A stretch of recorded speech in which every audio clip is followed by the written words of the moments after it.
expliquer. Il y a un pasteur. Oui, tu peux cet exemple, il y a Pierre, tu peux cet exemple, il y a Job, tu peux cet exemple, il y a Jésus. En lobby, Satan, le point de ce monde, a trouvé le qu'on a été katinanga. Moi, il y a ça dans ma bézate. Parce que par rapport, il y a un pasteur. Tu peux par exemple à Pierre. Pierre, Jésus, c'est que Satan t'a réclamé durant toute l'année pour que à Finayo, à 14 Bonaboy. Mais j'ai prié pour toi toute l'année. Pour que Satan a joué à Bomayote. Le solo Yandoto, François Moutomazo, un homme de Dieu que tu es bien dans mon salon. Azo, que Bako Konaye. Bah, y a ici pendant qu'il y a un hôpital à l'autre, que bah, au fond, que tout ça, l'on m'a bé. Je vois déjà. Bazo pesanga ba kombo na ba ngaitel. Tozaba ya village na bino. Ba yeko funda yu pa na biso. Il y a des choses dans l'obimisa nyonso te, je vais que Dieu me donne la sagesse.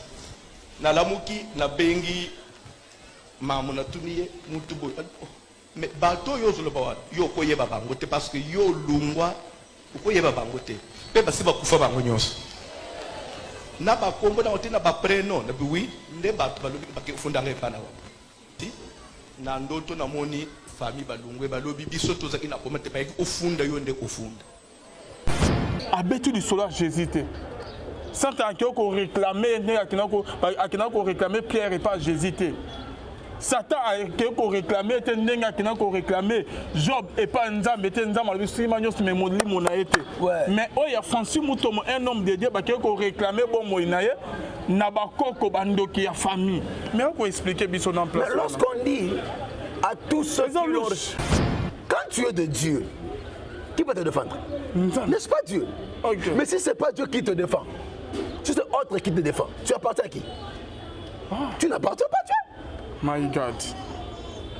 Papa, tout dans la claire.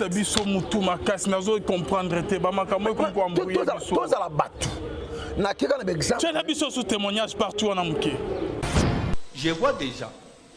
Bazo pesanga ba kombo na ba ngaitel. Tozaba ya village na bino. Ba yeko funda yu pa na biso. Il y a des choses dans l'obimisa nyonso te, je vais que Dieu me donne la sagesse. Na lamuki na bengi mamu na tuniye mutu boy. Mais bato yo zo loba yo koyeba bango te parce que yo lungwa koyeba bango te. Pe basi ba kufa bango nyonso.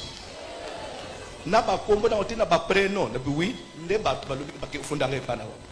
Ti na ndoto na moni famille balungwe balobi biso tozaki na komete ba ki ofunda yo nde ofunda.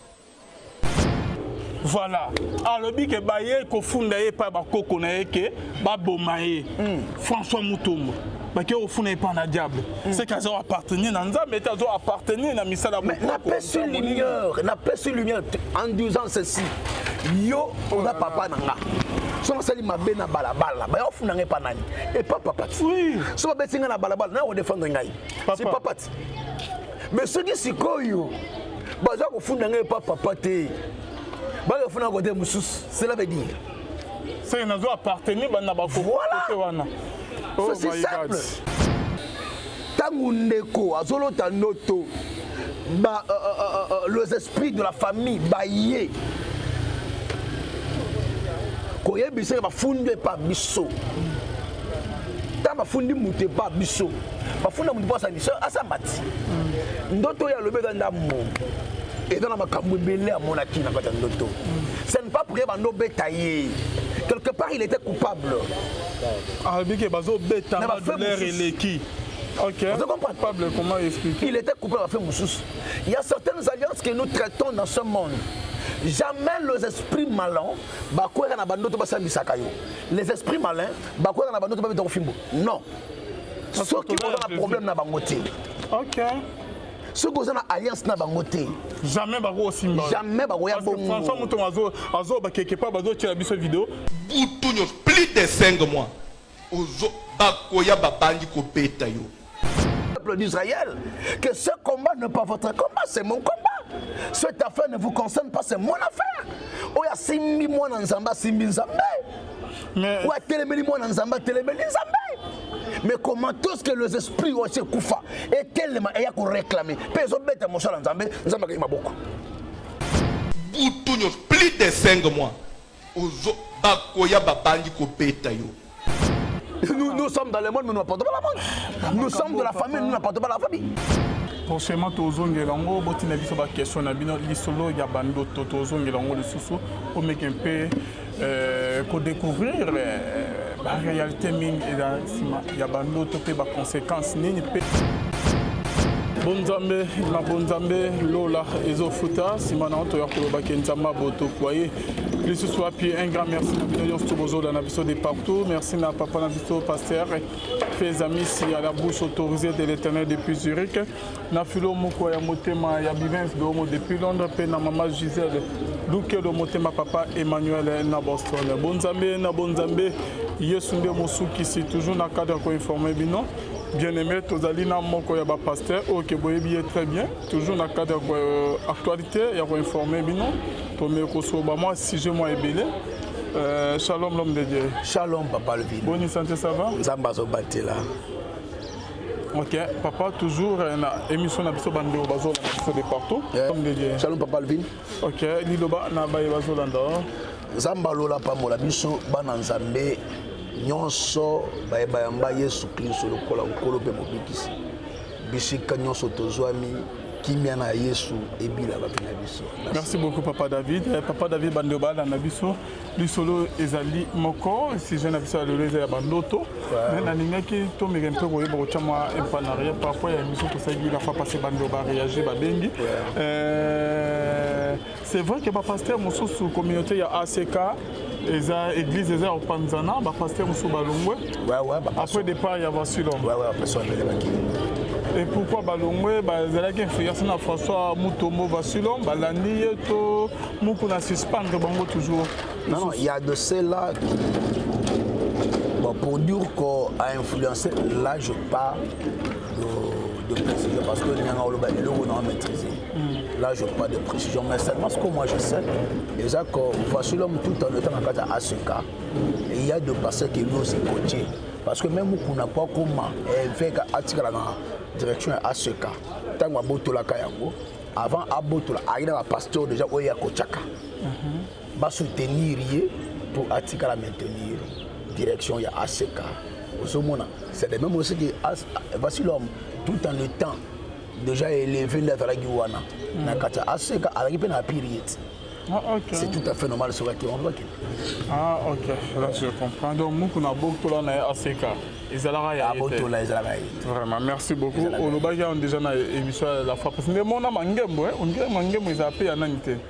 Té Mangembo ils allaient à Nanité, il y a SP qualité. Ok. Maman on est bando Kamba Mangembo tout c'est comme ça. Vraiment, ok. Merci beaucoup. C'est ma Bethel Emmanuel Mi. Ok. Bazala kana vie Kavachi. Kabachu Wanzan. Wa kufa wana. Te azali Aza. Abukate. Ah OK. Zambali bisa. OK. Bazala kina papa Kavachi. OK, merci beaucoup papa. Bando bazola.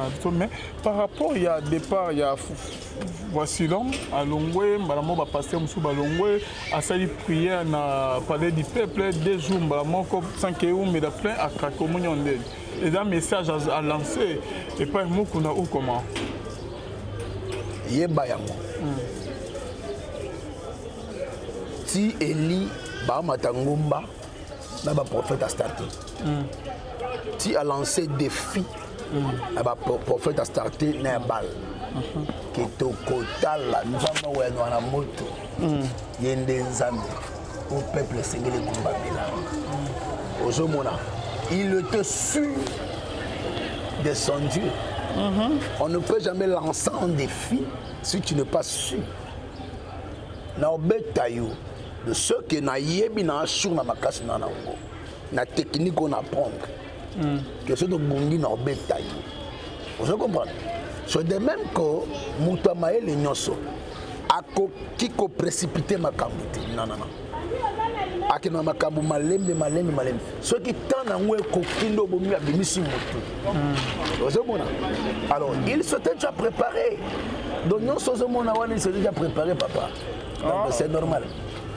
Ok, merci beaucoup, l'homme de Dieu.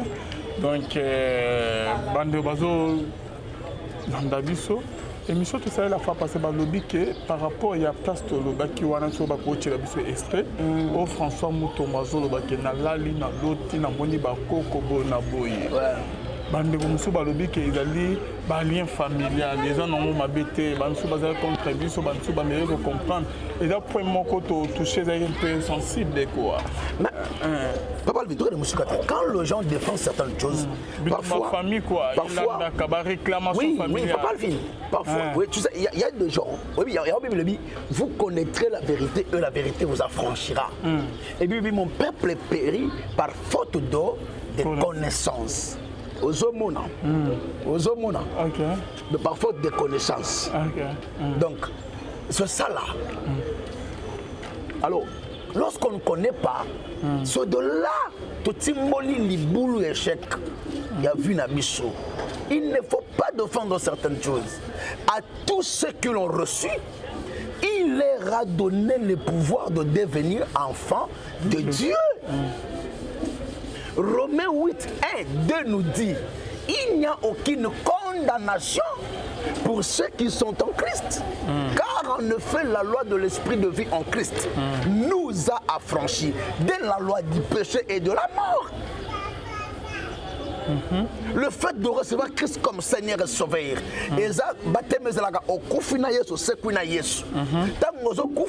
donc c'est c'est ça. Jamais lien familial, réclamation familiale, donc jamais. Le réclamation familiale est à Kawapi, la nanga malam. Il y a ce qu'on appelle la condamnation et la malédiction. Et je vois un rôle comme un peu différent. Malédiction qui est narratée, suivez-moi très bien. Condamnation est là. Ok. Malédiction est comme un étouffé dans votre bout. Lorsqu'on prie beaucoup, cette prière-là invite une quatrième personne en nous, qui est le Saint-Esprit. Et quand le Saint-Esprit vient, il prend place dans l'homme, il étouffe tous les hommes qui étaient dans ce dernier. Lui seul prend la place. Quand est-ce que l'homme sera réclamé? Quand maintenant, cette vie de prière qu'il avait devient faible. Quand la vie de prière devient faible, l'homme s'expose au péché. Quand l'homme s'expose au péché, il est triste de le Saint-Esprit. Quand tu es triste de le Saint-Esprit commence à se retirer. Et l'homme ancien commence à réapparaître. Comme exemple, il y a Mouké Kaka. Tala moi si moi dans Ndumba Kala. Mobile moi dans Moyibi Kala. Tango gomo sambela. Ko lukanzami. Au mona bomotele sani. Et au chargé. Tala sera qui vient prière. Au remarquez comment. Au mona anciennes habitudes naïe.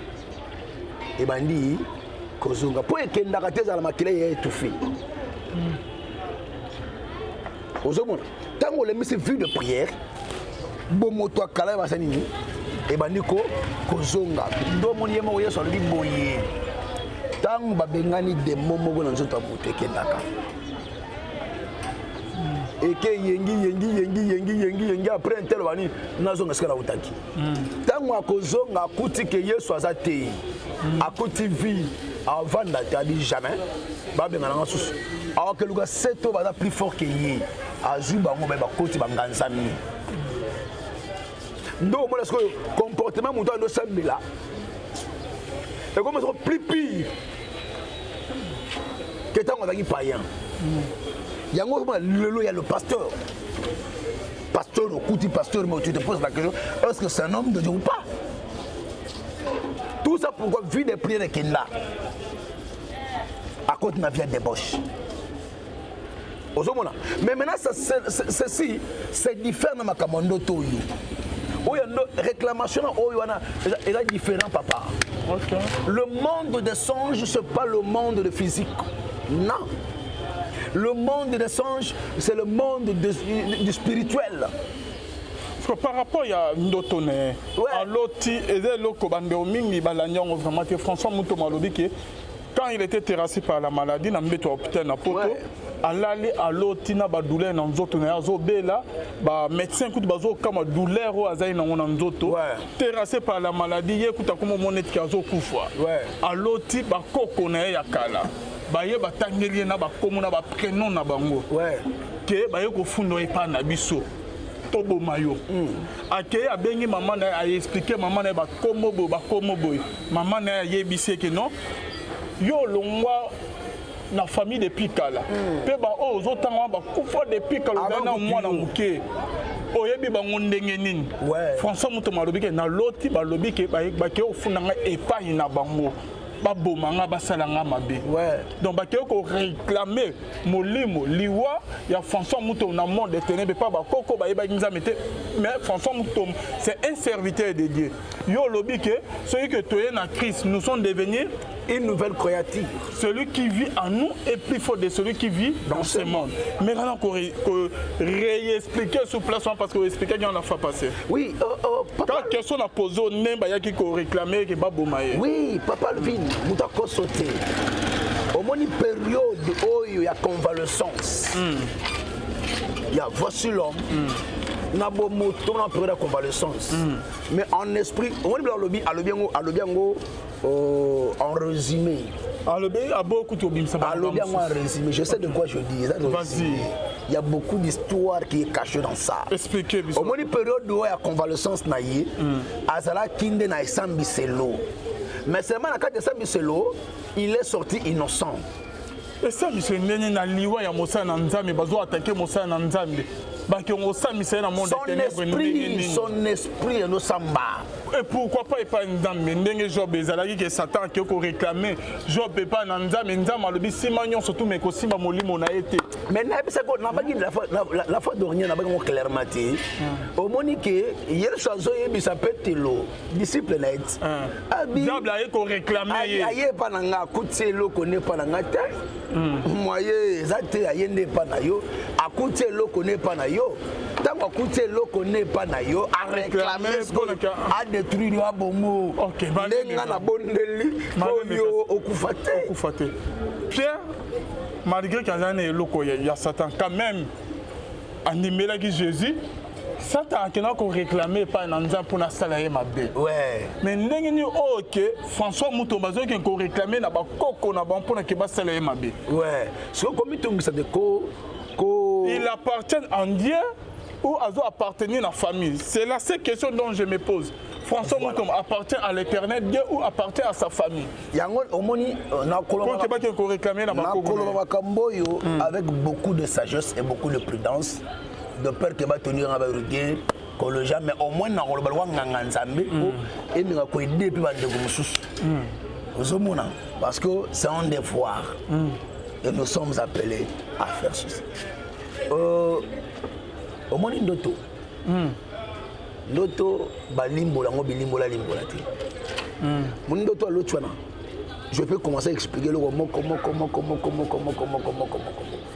et au final ndebino nyusu na batu bon comprendre est-ce que nzamba za na makambo to nzamba na makambo te ozomona parce que tu ozomona Joseph Adolotan à l'autre ndoto abi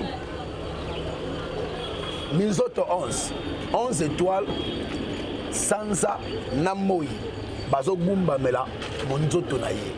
Or Job a expliqué l'histoire sur le Pléiade. Et lorsqu'on parle du Pléiade, sur la famille des astres. Au moins au télémi Nicolo, hôtel Nicolo. Au moins à étoile et soli moi cercle. Et moi c'est une forme de Lausanne ainsi de suite. Mais au moins la carte étoile on a étoile musu ya ngenga munene. Sur le cercle wana le babé en Pléiade. La famille des étoiles qui représentait Joseph, ses frères, sa mère et son père. Mais la carte d'étoile, au moins l'étoile, nous sommes brillés mounene. musu et donc briller moi moyenne musu muke penza et ça ma connaissance sur batobile va éviter mais c'est dans la Bible ou ils ont brillé mon grande ours ou une moyenne wana horizontale ou il y a nini ya muke orient et maintenant s'il faut t'expliquer ça il faut une personne qui a la connaissance et la maîtrise des astres. Et le songe, c'est comme ça. Celui qui n'a pas l'esprit de Dieu ne peut interpréter le songe.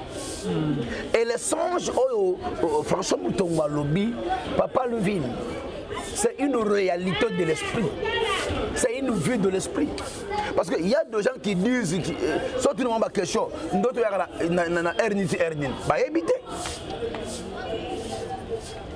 vision nocturne, il y a erniti ernin, bah y habiter.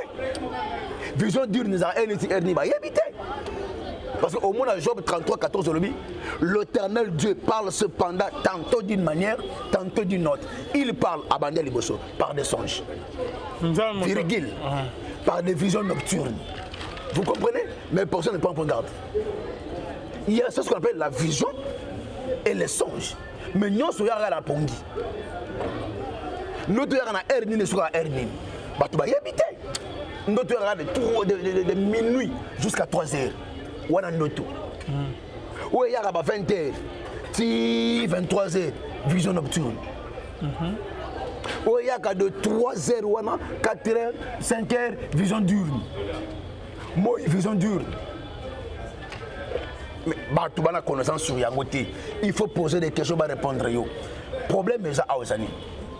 Le songe caillé.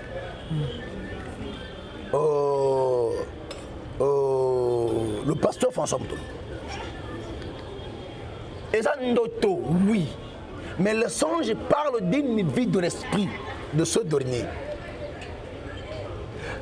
Pendant ton aïewana, il y a convalescence. Bino bozo mona comme doit belati. Bozo mona comme doit bella. Mais mon lit mon wana. Ezo belate. Eza quelque part ezo samba. Comment ça? Oui. Moi je suis na mboka. Ko samba na ndé na mystique. Omoni soki na mboka. Omoni bato batalaka. Omoni lokola njoko. Abode mali njoko. Moni batwana. Kena ba ba ebisa yo. Ezalaka nini? Bazu esprit à moto. A vivre. A tambola. Le wa moto. Mais esprit ne bacha na zamba. Akoma njoko. Na zamba. Akufa kan. Jou oyo. Chasseur mo songolo pagala akota zamba. A mettre massage. Akufa na moto. Kuna akufi akufi. Il y a beaucoup de réalités sur la spiritualité, Papa Levine. Il y a beaucoup de choses. Je te dis, noir sur blanc. Pendant convalescence, son esprit était entré. Yakosamba. Quand tu l'as été trouvé innocent, né au monde maintenant, à combien ma bonne il faut foutre à l'écoute. Malem, avant qu'il faut foutre, comment point Azo Samba wapi. Mais Azo Samba dans le monde des esprits, dans le monde astral. Soyez que Samba dans le monde des esprits, bon, Ezanin. Exemple, tu le vis bon côté. Ouais. À côté qui que na biso to yebele pasteur. À côté qui que na biloko ya famille ya bokoko ya bakis ou comment. Ouais, ya ouais, na kokota wana. Oh, là nous ka témoignage te que muto biso tanga ndobela. Akufa ki. Nakata okufa. Azokende. Awutana mutu moboy. Habiso zonga. Tane kokite zonga. Mona ndo zonga sutuki. Oyoka ngote. Ozomona, wana esprit n'est que dans le monde astral. Dans le monde des esprits, dans le monde au-delà. Oh, mais ma biso na média. C'est qu'on a ozonga pour expliquer. Il y a un pasteur. Oui, na. Tu peux cet exemple il y a Pierre, tu peux cet exemple il y a Job. Tu peux cet exemple il y a Jésus. Ouais. En lobby Satan, le peuple de ces mots aïe pas a trouvé le qu'on a été katinanga. Moi ya salanga ma bezate. Parce que par rapport il y a un pasteur. Tu peux par exemple à Pierre. Pierre Jésus, je sais que Satan t'a réclamé durant toute l'année pour que à Finayo, à 14 Mike Bonaboy. Mais j'ai prié pour toi toute la nuit. Pendant que Satan a joué à Bomayote. Le solo y a un autre François Moutomazo, un homme de Dieu que tu es bien dans Mosanza, Azo, qui est Bako Naye. Bayebisier pendant qu'il y a un hôpital à l'autre, qui est au fond que tout ça leur m'a bé. Abetu du solo, j'hésite. Sans qu'on réclamait, qu'on réclamait Pierre et pas j'hésite. Satan a réclamé, qu'on réclamé Job et pas Nzam, mais il y a Francis Moutomo, un homme de Dieu, qui a réclamé bon Moïnaye, Nabako Bando qui a famille. Mais on peut expliquer son emploi. Lorsqu'on dit à tous ceux qui l'ont reçu, il leur a donné le pouvoir de devenir enfant de Dieu. C'est-à-dire, le lot problème au son dans la balabala. Et pas d'autre. Papa. Tellement mon maman sali, mon nom. Pour autant singati. Ozomona. So mu da betinga na o défendre ngai. Papa. Est-ce que la nature elle-même ne vous sert-il pas une leçon? Vous comprenez? Tu connais ma maman ça. Quand tu es de Dieu, qui peut te défendre? N'est-ce pas Dieu? Okay. Mais si ce n'est pas Dieu qui te défend, si c'est autre qui te défend, tu appartiens à qui? Tu n'appartiens pas à Dieu. My God. Papa, vous êtes la claire.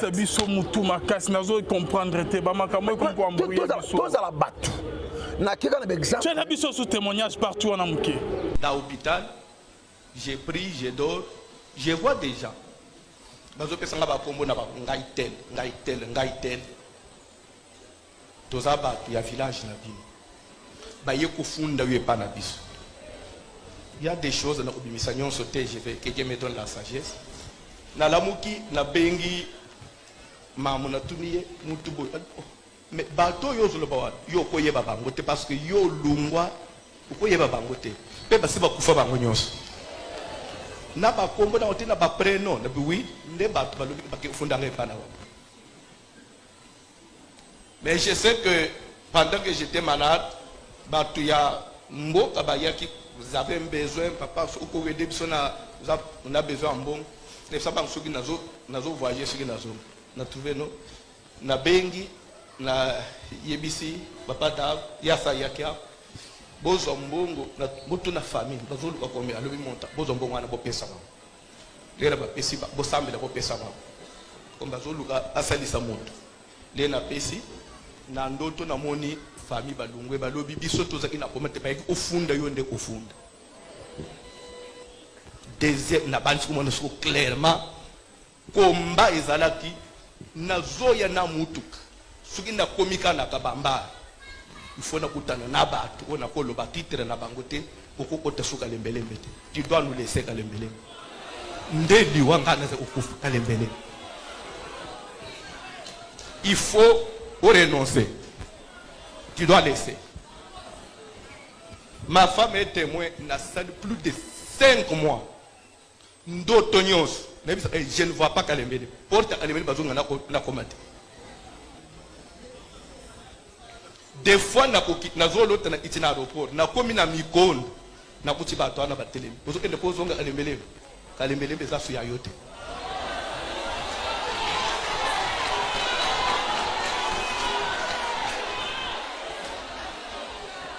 Il faut un jour na bisi moi senanga passe leki na kokasuti parce que nazaki na douleur na kofanda te na kotelema te na kolala te position exacte malgré morphine na ebisi na komi kolema na ebisi na kopeka te soko lâché talio ne biko za mubali ya makasi bunda bana ya batu ba pesio confiance balandio. Si tu ne peux pas le faire pour moi, fais-le pour l'église et pour tes enfants, ils sont encore petits. Fais-le pour tes enfants, pour l'église, bana batu ba pesio confiance. Okolo bana bangoni soko ndimi ko kuf okomona nzambete parce que tiki bana batu na passe. Ah, mais maman mimi tu ne sais à lobby bunda. D'abord qu'elle a bunda. Boutounyo plus de 5 mois. Ozo bakoya babandi ko beta yo. Voilà. Alors, il y a des gens pas François Moutombo. Parce que au fond n'est pas un diable. C'est qu'ils ont appartenu à Nzambe, mais ils ont appartenu à Misala. Mais n'a pas su lumière en disant ceci. Yo, on a papa nanga. Si on s'allie ma bena balabala, bah on fout pas nani. Et pas papa. Oui. Si on bet na balabala, on défend ngai. C'est papa. Mais ceux qui s'y koyo, bah ça on fout nanga pas papa té. Bah on fout nanga côté moussous. Cela veut dire. C'est qu'ils ont appartenu à Nabako. Voilà. Oh c'est simple et clair à comprendre. C'est trop grave. Mais la nature, l'écriture nous dit vous connaîtrez la vérité et la vérité vous affranchira. Est-ce qu'il faut qu'il y ait midi à 14h? Papa. Fanatisme, papa nangai. Fanatisme. Oui, ça m'a dit. Ceux qui ont dit fanatisme au latiango, quand dans ça mais à l'école non. Tous se défendre, bisote mais tous défendre l'église en colo et bungate. Nabadi ya François Moutomazolo Baké. J'étais terrassé par la maladie na mbetu ya hôpital. Na loti bakoko nanga babimelinga bazoyebisa bayeko funa pa na biso. C'est ce qui est grave. Or que vu na biso e batame pas na Jésus. Et batame pas bakoko te bandokite bandeko ya famille. Allez-y comprendre un peu. Papa, elongo wana ayeko bakisa parce que tozo beta lisolo ya o ezo se passer spirituellement dans ta église. Ouais. Tolongo wana ayeko lobake. Baye, tant baye ba fundinga après ba bengi eke ba membre mo ya famille ba butimboka. Baye na église ko senga lisungi. Abanango ya banté après ko benga bande baza na église baza wana ba problème na bango ezanini. Bo pesa bango mongo wana bakene na posa o baza na ngona moté bakene osala nango. Comment vous trouvez ça? Un homme dans la Bible. Olobaki baba ko juger fongola biso alors que o a racheté liwa ou comment. Maintenant on fongola biso. Après avoir ko lotando après ba ko senga mbongo physiquement. Un homme dans la Bible. Cet homme dans la Bible, Ajala qui avec serviteur de Dieu, à qui n'a que ça la alliance na mutumoko. Ce que je disais, il y a eu un homme dans la Bible. Cet homme servait Dieu. Mais tu l'es allé traiter alliance avec un homme. Des Rois chapitre 4. Vous allez remarquer que cet homme est mort. Moi, c'est ce qu'il y a. Dans ces 4, il y a le créancier qui va apparaître. Nathan Mosongolo Pagalapo a réclamé. Vous comprenez? Nyongo Oyasainini a Tikaki. Et la femme connaissant cela, elle s'est dit non, non, non. Sûrement, comme cet homme est venu, mes enfants, aux Arabes esclaves, que faire à Kemouna Élysée? Typologie à Christ. Vous comprenez? Polycamo Sanini. Et c'est là. Celui qui avait traité alliance, c'était le père. Il est mort. Mais le créancier maintenant va venir pour réclamer ce dette-là. Vous comprenez? Qu'est-ce qui se passe dans le monde des esprits? Il y a les alliances faites. Ces alliances ne meurent jamais. C'est comme ça maintenant, il y a les esprits qui veillent sur les alliances. Une alliance ne peut jamais être faite sans passer par l'autel. L'alliance, c'est l'accord entre deux personnes ou deux parties. Toujours betali solo, il y a un déco avec un pasteur. Nazo kota suko, yangola souhaité, la nangayi. Je ne vais pas seulement dans le bela mutumoko, mais je veux que les gens comprennent. Parce que tant autosa, les loups se sont déguisés en brebis. Alors au moins maintenant qu'on Nanzala Alliance Wana, ceux qui t'en ont cookie, au fouta, il y a les esprits qui viennent maintenant réclamer. Ces esprits viennent Bagouya Nanzala Ndoto, Bagouya Nanzala Bomoto. C'est comme ça au moins dans la Ndoto Oyo. Voilà ce qui va se passer. Mais comment Moutou Oya Loti Ndoto? Makambo Elega Ndoto. Bazolo Belé Ndoto. Mais la physique dans la fouti mbongo, malade de signe. Parlez de la question. Ce n'était pas un songe. Il était dans le monde astral. Son esprit était dans le monde astral. Son esprit était devant le juge. Matthieu chapitre 5, 25, Elobi. Quand tu es en route avec ton ami, hâte-toi promptement d'arranger avec lui, de peur qu'il te livre son juge. Sache-le que le juge te livrera à l'officier de la justice. Et retiens que tu ne sortiras pas de là sans pourtant que tu puisses payer un cadran.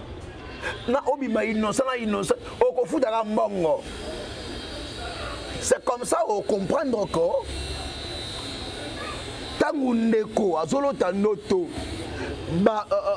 les esprits de la famille baillés. Koyebise bafunde pa biso. Ta bafundi mute pa biso. Bafunda mute pa biso asambati. Ndoto ya lobe ganda mo. Et dans la makambu belé à mon aki na kata ndoto. Ce n'est pas pour que bando betaillé. Quelque part il était coupable. Ah bike bazo beta ma douleur et l'équi. OK. Vous comprenez? Coupable, comment expliquer? Il était coupable à faire moussous. Il y a certaines alliances que nous traitons dans ce monde. Jamais les esprits malins, les esprits malins, non. Ceux qui ont un problème na bangoté. OK. Ceux qui ont une alliance na bangoté. Jamais bako simba. Jamais bako ya bongo. François Mouton azo ba quelque part bazo tira biso vidéo, bazo beta douleur na nzoto, azo mona passe bazo beta. Il était dans une prison quelque part. Un homme de Dieu. Mais papa, un serviteur de Dieu, un pasteur. Papa. Au niveau de un pasteur. Papa le vient. Oh là là, c'est trop grave ça. Le monde est compliqué, hein. Le monde est compliqué. Tu sais, tu sais qui est Lucifer? D'après sa définition, c'est un ange de lumière. Vous comprenez? Lucifer, c'est l'ange de lumière. Par là, tu vas comprendre qu'il se déguise aussi comme un ange de lumière. Malgré Babotola qui est et Sikawana. Mais donc Babotola qui a monté, parce que Dieu ne serait pas ni le Seigneur de sa grâce. Il se déguise en ange de lumière. En se déguisant comme ange de lumière, à côté de maintenant, na banjo toi pas. Bala tu le pose à mutu malamu. Vous voyez au tala oti, au moni mutu malamu. Vous voyez, mais na mutu mamié que non, il n'est pas de Dieu. Mutu a sauté. Je peux t'amener par les exemples. Et belé. Et bon, plein de raisons que maman est là. Papa Lvin, un enfant de Dieu, la personne censée à le défendre, c'est Dieu. Paul dit ceci: si je vis, ce n'est pas moi qui vis, c'est Christ qui vit en moi.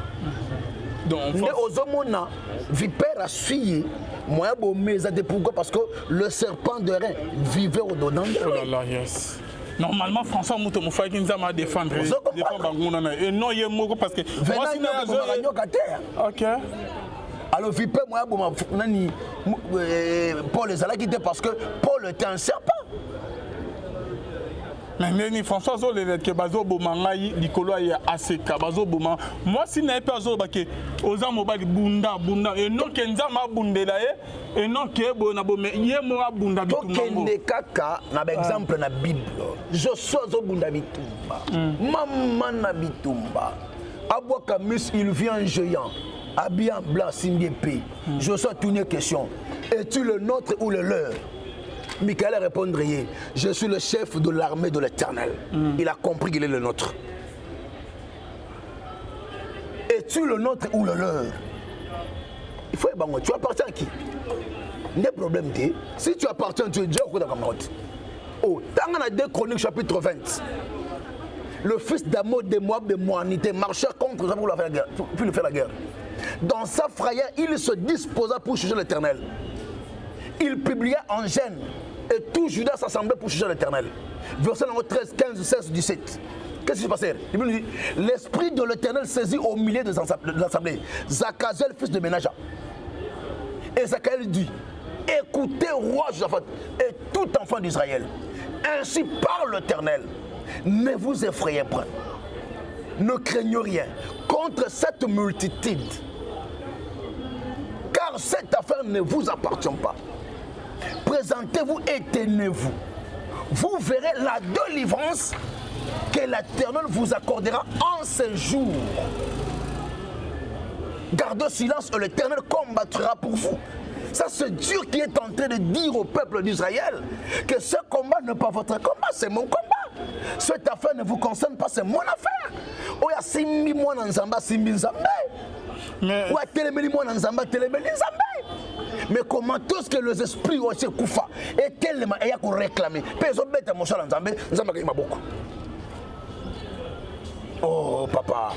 Même ba oba ba loge. Soka yindeli bango ba mettre en télé marati. Ah to longwe même na kata famille. Ba so beta mwana ba ya ba télé marati. Ba ba ba télé marati. Ata za liboma, ata ki jengi. Asali ma bébé ta. Ya zo souffrir ba zo beta ye. Yo mona te muto liboma na balabala bo toutes famille bimi. Oh là là, c'est trop grave. Ba ko réclamer que ndeko na biso, ba ko kota ndeko na bango. Ata liboma na balabala, simba beta yet. Famille ko télé melayo. Oh, nous appartenons de quelque part. Jean chapitre 15, verset 18. Comme vous n'êtes pas du monde et que je vous ai choisi du milieu du monde. Mais ça, c'est Dieu qui parle. Nous sommes dans le monde, mais nous n'appartenons pas à la monde. Nous sommes de la famille, nous n'appartenons pas à la famille. Jérémie chapitre 1, 5, il dit à Jérémie, avant que je t'eusse créé, moi Dieu, je te connaissais. Tu n'existais pas, mais moi je te connaissais. Avant que je t'eusse sorti du sang de ta mère, écoute Jérémie, je t'avais consacré et établi prophète de nation. Moi Dieu, je t'avais établi. Ça c'est Dieu qui est en train de parler à Jérémie. Nous n'appartenons pas à la famille. Nous appartenons à Dieu, le fait d'accepter Christ comme Seigneur et Sauveur. Nous devenons enfants de Dieu. Merci beaucoup l'homme de Dieu. La Bible dit que non, gardez silence et l'Éternel Dieu combattra pour vous. Ouais. Mais l'Éternel Dieu n'a pas combattu pour François Mutombo. C'est comme si n'aba effort na temps moi na zo ba ke bunda oza mobali ye mo bunda ni na milim mabe ba bana ko bete o ke ba ko toucher bo sa na Nzambe. Papa alobi ke na zo kufa dikolo ya église ACK. Ouais. Na entre les deux serviteurs église en kolo bazo ba ke église ya Nzambe ezali corps ya Christ. Tozali corps à Christ. Parce qu'on a église ya Nzambe. Mbaba kamo zo beta ya spirituel. Ils ont s'est passé spirituellement plutôt. Amoni, comment ils ont s'est passé spirituellement. Azo lobake, bazo yebisa yibaya ko fune pa na biso pour na église ACK. Azo linga ya ko kote na église ACK na nzela bo bazo telemela yeke yo place no eza suna ACK te longwa. Alobi ke nazo kufa tine nazo kufa bo ezali pour na église ya ACK Kalemelemi. Oh, qui a sacrifié toute ma jeunesse. Le loba n'imba bo melanga pour l'église ACK Kalemelemi. N'ini bako boma un serviteur de Dieu, bako un serviteur de Dieu pour na église oh ezali ya Nzambe. Il y a trois éléments sur ACK. Le fait à l'Élia le dit, et l'on a donc fait la ACK Kalemelemi de ACK. Ce là kufa pour na yango. Ba olinga tina mona Kalemelemi na ko dans Kalemelemi. Il y a trois jours. Et là, il y a des à ce que c'est un Nzambe. D'où François Mutombo a son Nzambe. Il y a des trois éléments. Vas-y. Il y a des bossos à ce que c'est un Nzambe. D'où François Mutombo a son Nzambe. Il y a des gens qui ont son Nzambe. Il y a des gens qui très santé. Il y a des gens qui ont option mibale ACK za su Nzambe te François Mutombo na Nzambe yango moni bakolo ACK ba olinga te akota po abisa bakam na bango bana milima be OK ozo comprendre ba ko barele nzela troisième maman ACK na voici l'homme na évêque bango to bana Nzambe te so ba bebani entre bango na bango oya côté banzela mususu o banzela mususu et simbate c'est comme ça le col alliance soit naissé bébé et simbate bima alliance na biso tika biso alliance na biso. Il y a que ces trois éléments là. Merci beaucoup l'homme de Dieu. Je crois que vous comprendre tous les choses sur l'andoto. Mais là ce que vous expliquer par rapport à Bamasula Bandoto, François Mutombo, à l'autre côté, Bamisu Balobi à l'autre ya solo, Bamisu qui bonzame bonabo. Est-ce que Bandoto ndongo lobi que nzamba lobi la bisu na Bandoto? Conséquences ni les ce que l'autre au bossani, ce que l'autre au négligé na Bandoto. Mais là vous expliquer la réalité andoto. Les années vraiment. Papa Albin. Bien avant la fois dernière, même dans Michelabi, Job 33, 14 et lobby, l'Éternel Dieu parle cependant tantôt d'une manière, tantôt d'une autre. Il parle par des songes. Quand l'homme est emporté dans ses profond sommeil, et personne ne prend point garde. Les songes viennent pour éclairer l'homme dans son esprit, sa vie de l'esprit. Comment est-ce que tu es dans ton esprit, ton état spirituel. Et je vais révéler ma conséquence. Tu peux futur la moute. C'est ça le rôle, il y a songe. Mais seulement ce qu'on y a, le col en d'autres, il faut faire attention. Nous avons 3 types de songes. Premier songe est dans Otobenga, songe banal. Deuxième songe, Otobenga, langage de Dieu. Troisième songe, langage satanique. Toutes les songes n'ont pas les explications. Seulement des songes qui donnent l'explication. Pourquoi je dis ça? Premier songe, Otobenga, songe banal. Et dans d'autres nini. Et dans d'autres hommes,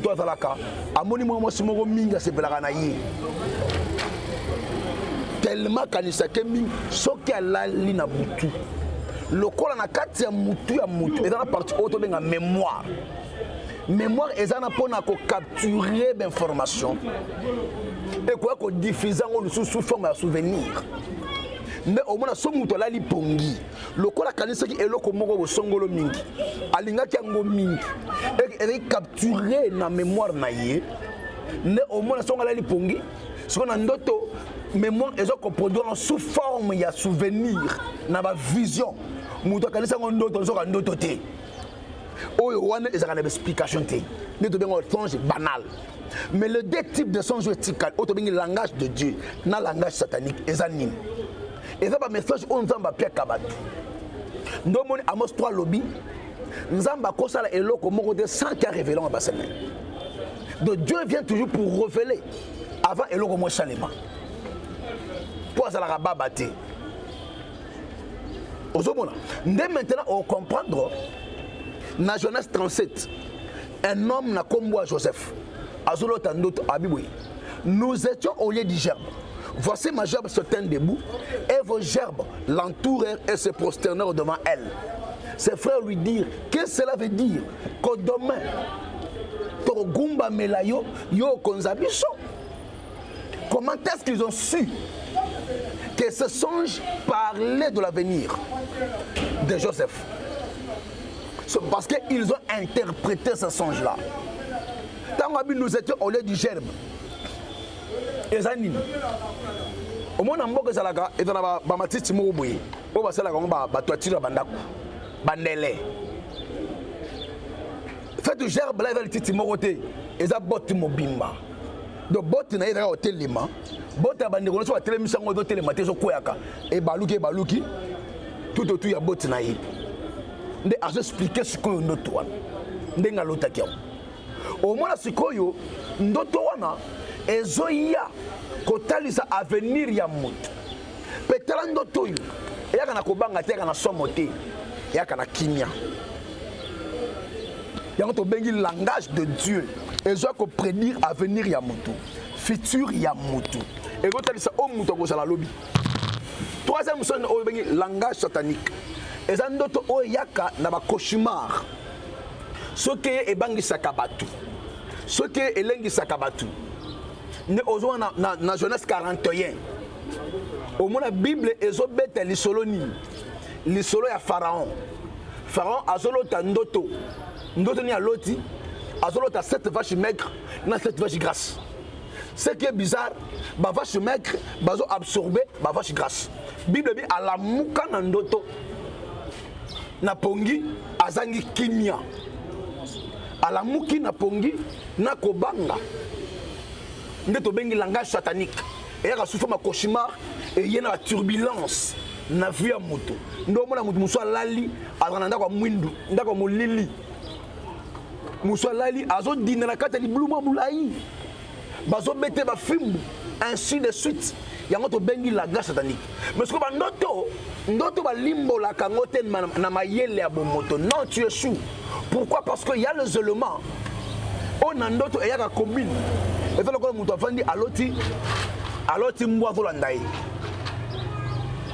ou moi suyer couramment pas de baganine ote eza molimo nini ya impudicité ote molimo o ya esprit de mort ote molimo ya sorcellerie. Vous comprenez? Or le chien ne prend pas seulement toutes ces trois formes là. On a quatre andago, regardez. Vous comprenez? Maintenant, il faut avoir l'esprit pour interpréter les songes. Parce que ce n'est pas tout le monde qui a la capacité d'interpréter. Il y a un moment à Joseph, Liboso feront à l'obi boye. Tant astrologue, Joseph à l'obi boye. Abi au roi vit éternellement. Parce que notre et celui qui a l'esprit de Dieu peut entrer et révéler les choses cachées de Dieu. Donc pour interpréter les songes, il faut avoir l'esprit de Dieu. Si tu n'as pas l'esprit de Dieu, moi je vais interpréter exacté. Maintenant, il y a beaucoup de personnes. Donc, il y a forme, mais bizarrement, écoutez le bi, personne ne prend point garde. Il ne faut jamais négliger les songes, mes frères. Il ne faut jamais négliger les songes, bien-aimés. C'est une lumière qui vient nous éclairer par rapport à notre état de l'esprit. Au moment où tu as poto, mais alors tu as un auto, azana mboka na bango. Yaya, aussi longtemps que ton esprit est connecté, namboka shiko uti suso uteli. Moi aussi la progrès c'était et au moins dans la vie à muto aborga shika moko. Au moins à muto ça c'est sa classe kala. Mais alors dans noto azana uniforme. Tout c'est dans l'explication. On a la noto na yo. On a la volonté au 550 na mobile, sur notre na moisi. Et une explication. Aussi longtemps que ces alliances ne sont pas brisées, moyen au vivre équilibre exaté, moyen au vivre stabilité exaté. Il y a beaucoup à parler. Il y a beaucoup à parler. Mais le coup les médias, moi tout le bagnon sort exaté. Il y a beaucoup à parler, mais moi tout le bagnon sort exaté pour les médias. Les médias sur le temps. Le numéro est là. Nous sommes là. À votre service. Vous pouvez appeler Togo Solo là et Zamalo la Kosungabiso. Mais ne prenez jamais les songes à la légère. Je vais vous expliquer le deux types de songes qui sont dangereux dans la vie à monde. Langage de Dieu, langage satanique. Langage de Dieu est un songe et puis à moto kimia. Langage satanique est un songe et il y a souffert un cauchemar. Et ma turbulence na vie à moto. Moto azangi kimia. Moto azangi kimia. Et faites attention. Joseph Abonga na vie na classe était ndoto ne bongisa ye. Ndoto ne bongisa Joseph. Ndoto ngobese bien batu. Parce qu'il avait les souvenirs de ses songes. Ndomoni moye ateka bonzambe pas moi ça Potifar ça l'a quitté. Faites attention avec les songes. C'est vraiment capital.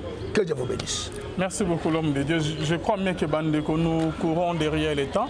Prochainement tozongelango botina biso ba question na bino lisolo ya bando tozongelango le susu pour mettre un peu pour découvrir la réalité mingi et la bando to pe ba conséquences nini pe et le roné ne sengeli pour ça la sokolo bandoto. Papa, c'est la fin de notre émission. Votre numéro de contact plus 243 82 411 32 46. Merci. Bonzambe na bonzambe lola ezofuta simana toya koloba ke nzamba boto kwaye lisusu akonse toi à la prochaine bye.